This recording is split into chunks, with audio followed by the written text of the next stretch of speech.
Hi, and welcome back to this LTCC DE Canvas video. Today I'm talking about the topic of class controversy as a way of having a conversation with all of you about some techniques that you can use to deal with situations in your DE class that maybe get into the realm of controversy.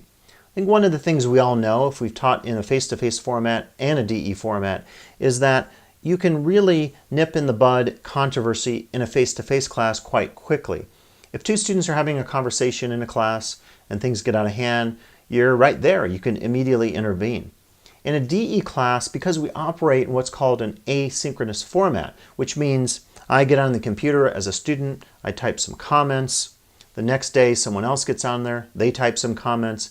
Later that day, the instructor, me, I get on there, type some comments. That gap of time that happens between each of those moments of textual engagement or presence of that user, of that student, of that instructor, those time gaps prevent us from having that same ability to control things when things get out of hand.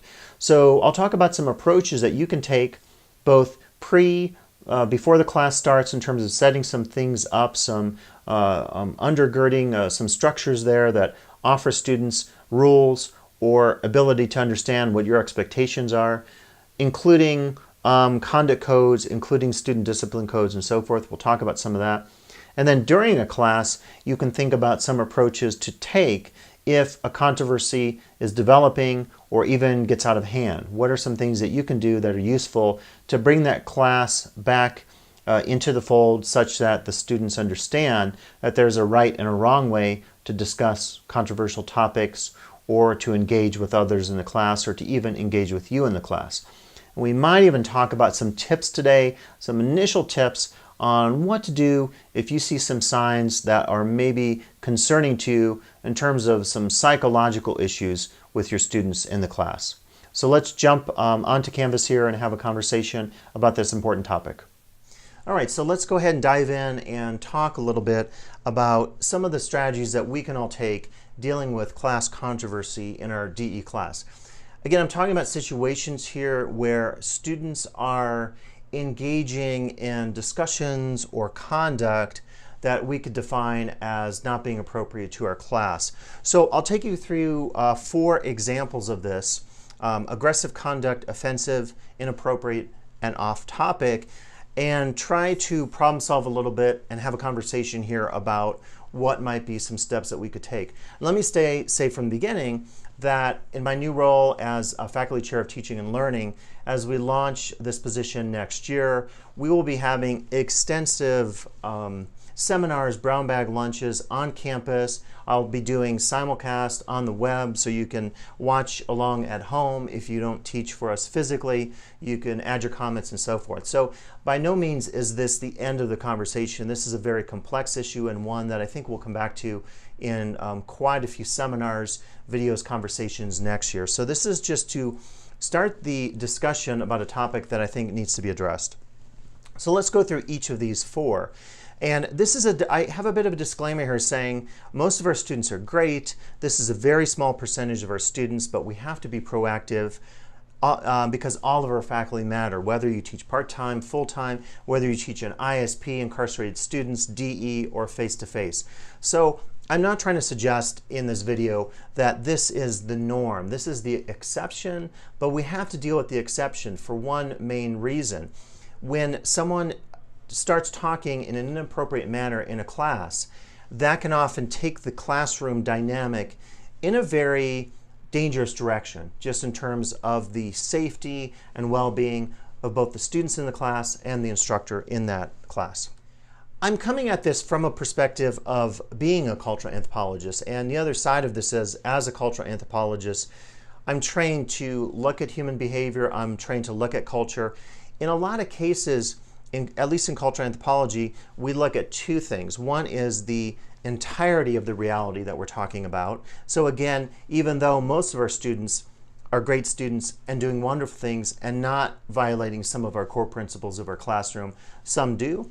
Likewise, we are all complex beings, and a classroom, from a human behavior standpoint, I feel is like one of the most complex settings imaginable in terms of thinking about all the dynamics, all the human behavior, all of our different principles and politics and viewpoints and ideals that we bring to a class, whether we're students or faculty. And so I look at this as a cultural anthropologist, and I realize that in some cases our realities are uncomfortable.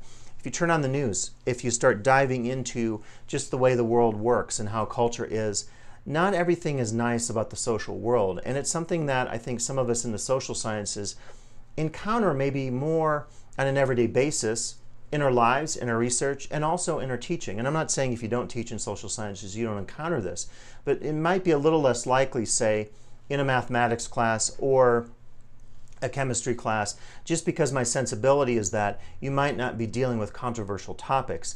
When I'm teaching my Anthropology of Magic, Witchcraft, and Religion class, you better believe that not all of us in the class are going to agree about a topic as charged and as heated as religion. So what that means is when I'm engaging that topic in a classroom setting, there's going to be a lot of discord from the beginning. So what I have to do as an instructor is attempt to mitigate any controversy, any situations that get hostile, any situations that can lend themselves to creating emotionally charged context or dynamics for my students. So I deal with this on a daily basis, and I've been getting just emails and concerns from some of my faculty lately, and I said I have to do a video on this just to start the conversation. So I really do look at this as a cultural anthropologist, which is my training.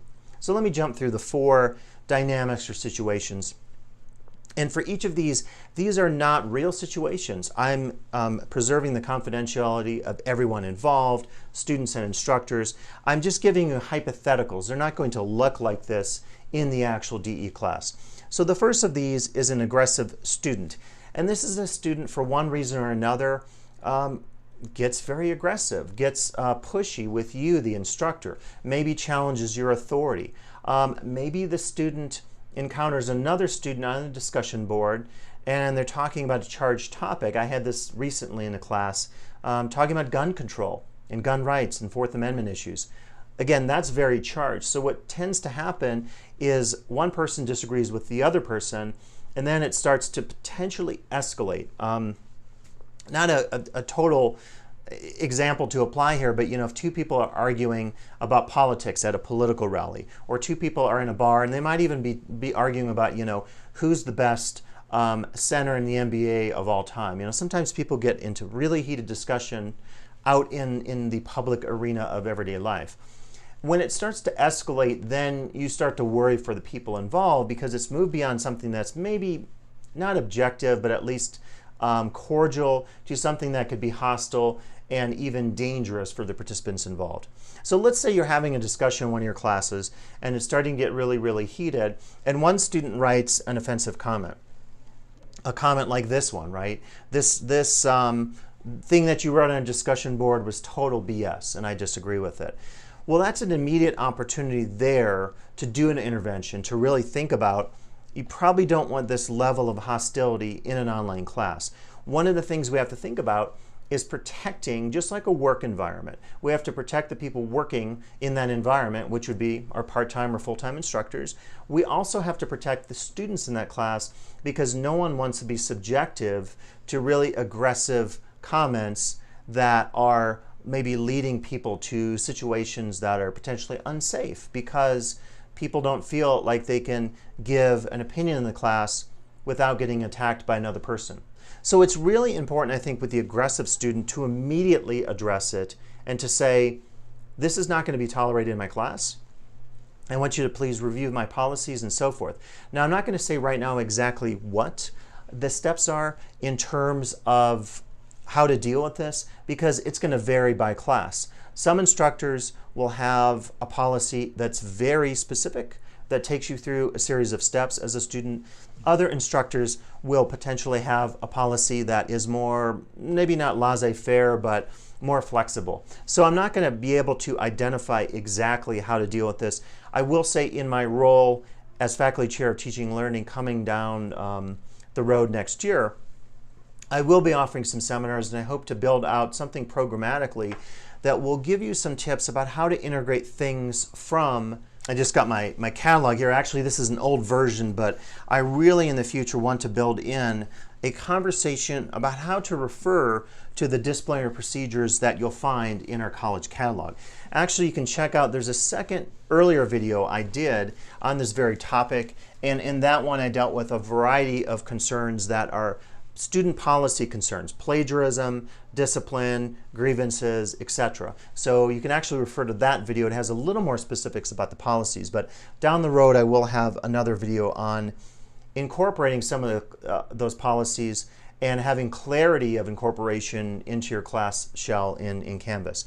So the second example, and these all at some level I think overlap, the second example is an offensive student. This again happens to me a lot in a religion class that I teach. So if someone made the statement, I think Christians are stupid, or maybe a little different, if someone made the statement, atheists are stupid.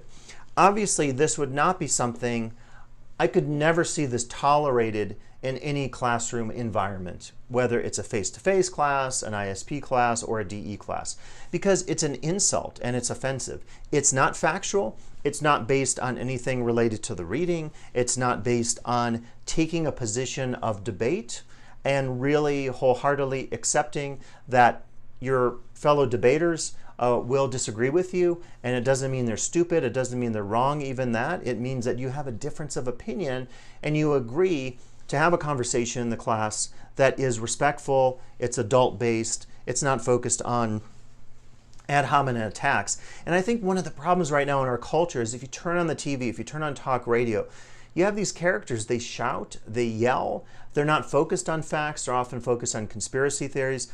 And that's becoming more of the norm of our public discourse. And I hate to say it, but all of us are affected by this, and this is the cultural anthropologist in me. So if I'm constantly hearing people debating climate change in the public fora of society, TV, internet, social media, and they're not focusing on facts, and they're not respecting one another, and they're making ad hominem attacks, they're saying things about the person being stupid and not debating the issues. They're attacking people and not debating the issues. That could have an impact on me. And I want to say that, unfortunately, I think some of that is beginning from my observations about DE education. And I've been teaching DE since the summer of 2005, so quite some time. I've seen the escalation of this over the years. And I think there is, this is not scientific, but I think there is a correlation between some of this nature of discourse, the content or lack of content, but the vitriol, the emotional, politically charged expressions that we're hearing in our online classes, I think that does correlate to what we see in our public sphere in terms of people debating things in a certain way. We'll come back to that maybe later as we have more conversations about how to attach some research, some academic peer-reviewed research to these very issues. The next one, again, these all overlap, is the inappropriate student. So this could be that someone responds to a discussion post, they type their comment, and there's a lag, and then someone else types their comment, and they say something like this: well, why are we even talking about this? Or why did you bring up that idea? That idea is not relevant. And in some cases, they could be attacking another student, or they could be attacking you. If you see a comment like this, why are we even studying this? And I've seen this before. This to me is not legitimate. Again, I'm not trying to infringe on how you deal with the discourse in your classroom. That's entirely your academic freedom. In my opinion, having taught for over 25 years in the social sciences, I would never allow this in a face-to-face class, an ISP class, or a DE class. My immediate response would be, you have a choice whether you wish to be in this class or not. If you don't think that you should be studying a particular theory that we're studying in anthropology. I mean, if I were teaching my anthro class, culture anthro, and someone made this comment and they said, well, I don't think we should be reading what we're reading in chapter 11, which is marriage, and why are we even studying this? I would actually first off explain, well, let me tell you, actually the history of anthropology is very much rooted in what's called kinship, and kinship is the study of human relationships, of blood and of marriage, what we call affines. And it's very important for us to study this because most of us have familial experiences. Many of us are in marriages or intimate relationships, and thus we study it for this reason. Usually, in a lot of cases, 9 times out of 10, that might be enough for that student who is just saying, well, why are we even talking about this?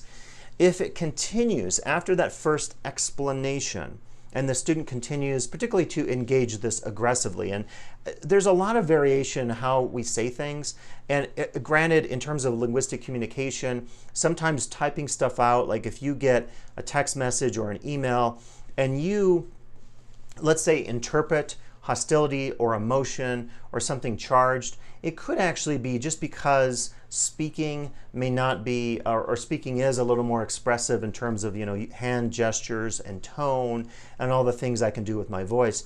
I can't do a lot of those things with a computer keyboard when I'm typing a message. So keep that in mind. I mean, I think it's always an opportunity to investigate when a student makes a comment that you interpret as charged. Now, if someone says something like this, I think it's pretty clear the student is, in a sense, questioning why you're even covering a particular topic. So I believe step one is to engage, explain to the student. It's a teachable moment. Step two, if it persists and if it gets to a hostile level where a student is questioning and questioning, then I think you give that student an opportunity to say, you don't have to take this class. If you don't like studying this, you can take another class, and that is totally your right as a student. If that student persists and starts to impact the learning environment of the other 20 or 30 students in the class, guess what? That student is taking away from the opportunity of those other students to learn what you've decided that they're going to learn. And guess what? You have advanced degrees as an instructor. You get to decide. You get to say what you're going to teach. It's not up to our students to question this. I think back to my days as an undergraduate or graduate student. I was there about learning the material, yes, engaging and questioning theories and concepts and situations, but not challenging the authority of the instructor. I personally don't believe that that has any place in our classroom, particularly since so many of our instructors out there, many of you, you're focused on a non-hierarchical classroom. You've read Paulo Freire, bell hooks, and folks who are really concerned about lessening the hierarchy, the dynamic between instructor and student. So I think it's really incumbent on us to stress with our students the opportunity to, yes, challenge us and engage with the materials, but to do it in a very professional manner. And then we have the off-topic student, which relates to what I just said here. And the examples will vary, but you have situations where you're talking about a particular topic in your discipline, and all of a sudden it starts to go in another direction. Now, I'm not saying if a student has an interesting example, like you have a math class and you're talking about some concept, some principle in statistics, and a student brings in something that's really different, but it actually ties in with statistical analyses, that's awesome. That's an opportunity for really us to see the diversity of human experience and context and to bring that in to a pedagogical classroom situation. I'm talking about someone that starts to take us down the rabbit hole, and they talk about stuff such that you're not dealing with the actual content. Other students, again, start to suffer because this particular student, the exception to the norm, starts taking us in a different direction. So it's an opportunity to inform the students in the class that there's a particular approach that you have. You want students to focus on your textbook. You want them to address issues in the textbook or work on a project that you've assigned or some outside readings or videos or whatever. So it's very appropriate for you to engage that student at that moment and say, look, just to let you know, I appreciate what you're saying, but it's not really taking us in the direction we need to be going. As an instructor in this class, I need to inform you that I would like you to stay on topic and to deal with the context that I've chosen for you. Totally legit to do that. We can't have our classes turn into chaotic, anarchic situations. It's just not going to work. I mean, there's no realistic way to allow this stuff to continue to persist because it starts to affect you and it starts to affect all the other students in the class. So in all of these situations, my tips or my suggestions is, one, you are the authority. If you teach a class, and some of you that have taught K-12, and I taught K-12 for a very short period of time for a summer teaching high school music. And I have to tell you that I really appreciate K-12 teachers. My wife is a former K-12 teacher. You have to have so much patience in a lot of situations, and you have to really develop some skills, and one of those skills is authority. If you let it get anarchic, if you let it get out of control, it will persist. Students will test you and try to make it escalate the situation to see how far they can go. I'm not saying this happens as much in college, but it can. And so if you decide not to be the authority, if you decide not to engage the students with a bit of discipline, and a bit of a firm hand early on. I'm not saying it's always going to happen this way, but it could lead to chaos in the future. So something to think about. Just really is, you are the authority, and there are situations where you have to engage your authority role to maintain order in the classroom. If you don't do it, the other students will suffer because of the one or two exceptions to the norm. And this is my exact point. You have to protect all of your students and yourself. If you allow a student discipline situation to go unchecked for a week, and then it turns in 2 weeks, guess what's going to happen? You're going to have a bad situation. All of the students taking the class are going to have a bad situation. Some of them might actually drop the class. And in the long term, in terms of how we think about our brand as an institution, as a place of higher learning, we don't want the word to get out there that, yeah, if you take an online class, the mob rules kind of thing. That's not good for anybody. It's only good for one person. It's that one trouble student in the class who maybe is trying to get a situation going to make something entertaining for him or herself. So you have to protect yourself. You have to protect the other students in the class. And lastly, and I'm a big free speech advocate. I believe in free speech embedded in the Constitution, in higher learning. I come from a discipline that's all about free speech and challenging authority. I can't stress enough in the research I do, in my publications. But let me say this, if it's offensive speech, this includes hate speech, it is never free or academic speech. 100% of the students that enroll in one of my classes, if they engage in racist discourse, sexist discourse, homophobic discourse, classist discourse, discourse against students with disabilities or people with disabilities, I absolutely will say that will not fly. And if you persist in that and you continue to do this, there will be disciplinary procedures taken, again, relative to our student discipline procedures in the college catalog. I will never waver on that. I will continue to stress that because we are not here to promote racists or sexists or homophobes. And if people get out of control and start getting offensive and attacking others in the class, we have a moral obligation to engage, to disengage that student, to prevent the hostilities from transpiring and continuing and so forth. So again, offensive speech is not free, is not academic speech, and I just think it's absolutely something we all have to challenge when this kind of stuff comes up in our classroom.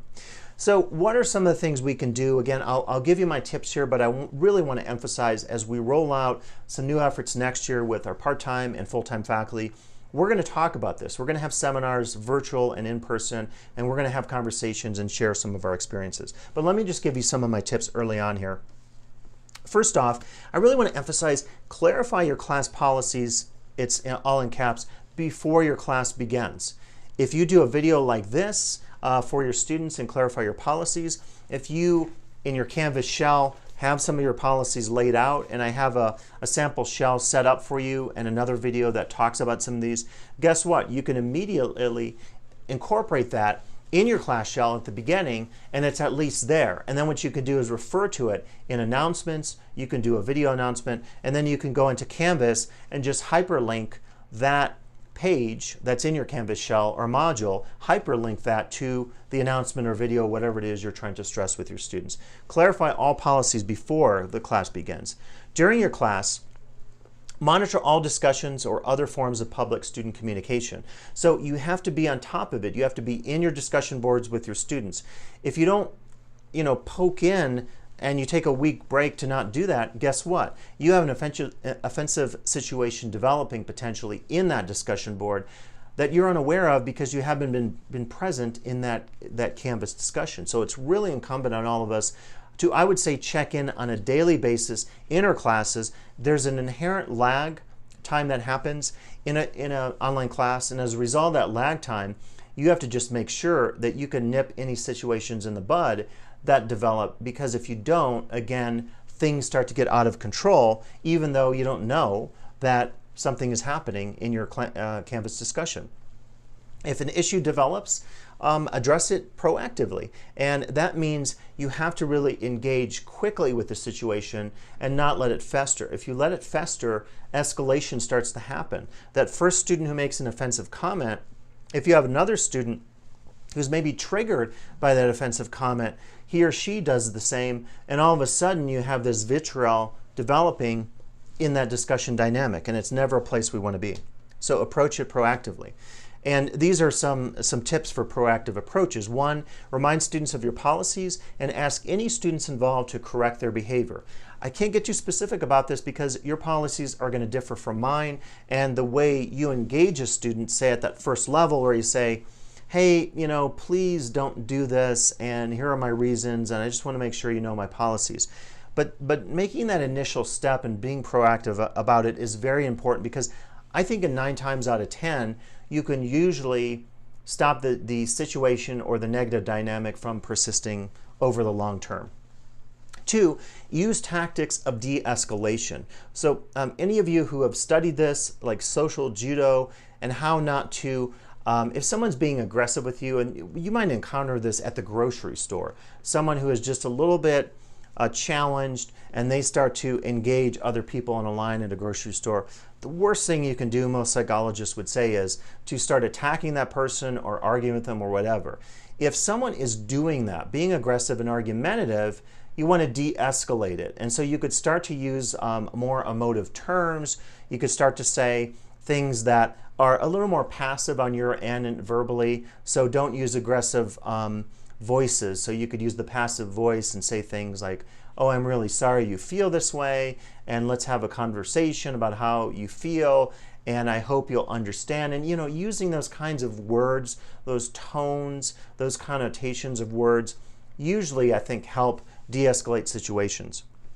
I'm hoping in the future we'll do a little behavioral check-ins, because again, I'm not a psychologist by training, so we'll get some professionals to come in, and we'll have a workshop dealing with some of these situations of aggressive students and how to de-escalate situations like having aggressive students in your class. And let me just say that it's really hard to do this. Actually, thinking about this topic takes me back to my days working in the theme park industry for Six Flags. And I remember one of my jobs, I was doing some cross-training in like tickets and a parking lot and different areas of the theme park. And one day I sat in guest relations, and for an entire 8-hour shift, listened to guest complaints. And believe me, talk about needing to de-escalate situations and calming people down. It's super challenging to do this. And any of you that have worked in service industry, when you deal with an irate guest and someone who's really upset with you, the first thing you're taught to do in your trainings, in service trainings, and I used to teach service workers, and the first thing I would teach them is say, you gotta remember the old adage, the guest is always right. And even in situations where they're being mean to you and they're saying nasty things to you, unless they get aggressive and you have to call security, if they're just being kind of hostile and saying, I'm really upset because I paid all this money to be here, and you know, I'm having a terrible time, you can't engage that guest and say, oh, well, you're wrong or whatever. I mean, you never can do that. So it's really hard, because what you have to do is suspend your feelings. And it's something that the great Berkeley sociologist Arlie Hochschild called managed labor. And she said that in dynamics of managed labor, what the worker has to do, and this is why service industry work is so darn hard, you have to suspend your own emotions and your own feelings for the sake of the guest. I'm going to make the same comparison and say, again, it's hard doing this in a classroom setting, but again, at least in terms of de-escalation, you have to do that. You often have to suspend your sensibility. Where someone's being unreasonable in your classroom, you can't engage that person in a hostile or aggressive way, because it's only going to escalate the situation and make it worse. Again, I really want to emphasize we're going to do some trainings in the future, so be on the lookout for those. 3, this is going back to how to be proactive. If the steps do not work, the steps that you've defined as an instructor in your classroom, act quickly to get assistance. A class situation like this, whatever that happens to be with a difficult student, can get more complicated very quickly. There's almost a time curve that happens. I would say realistically that in situations where people get aggressive, and you see this on talk radio, you see this where people fight at political rallies, it is like, you know, the first volley is thrown, and then all of a sudden it goes like this. It gets really crazy really fast. So again, do what you have to do very quickly, because you're not going to have the luxury of waiting and taking your time to deal with a negative situation. this should actually be, sorry, I skipped step 4, but this should be step 4. Remember to document interactions with students connected to these situations. So save your emails, Canvas interactions, making the point here that discussion posts in Canvas can be deleted by students. If someone says something really offensive to you over an email, please save the email. If there's something that is offensive or troubling in a Canvas interaction, if it's really over the top, and particularly if it gets into hate speech, I'd recommend take a screenshot. Take a quick screenshot on your computer, even get your phone out, snap it, because again, things can be deleted. I'm the temporary DE coordinator. Trevor Thomas is coming back for fall, or actually summer of 2019, and we both would tell you that we cannot go back and recover deleted archives and discussion posts. Maybe Canvas can do this, I don't know. We can't do that. So I really want to recommend this, because if this ever, we hope it never gets to a student discipline hearing. If it does get to a hearing, we often need documentation. So please save things, document stuff if you think it's out of the norm. And the easy way to do this is go to your computer, make a file. If it's spring of 2019, have a spring 2019 file.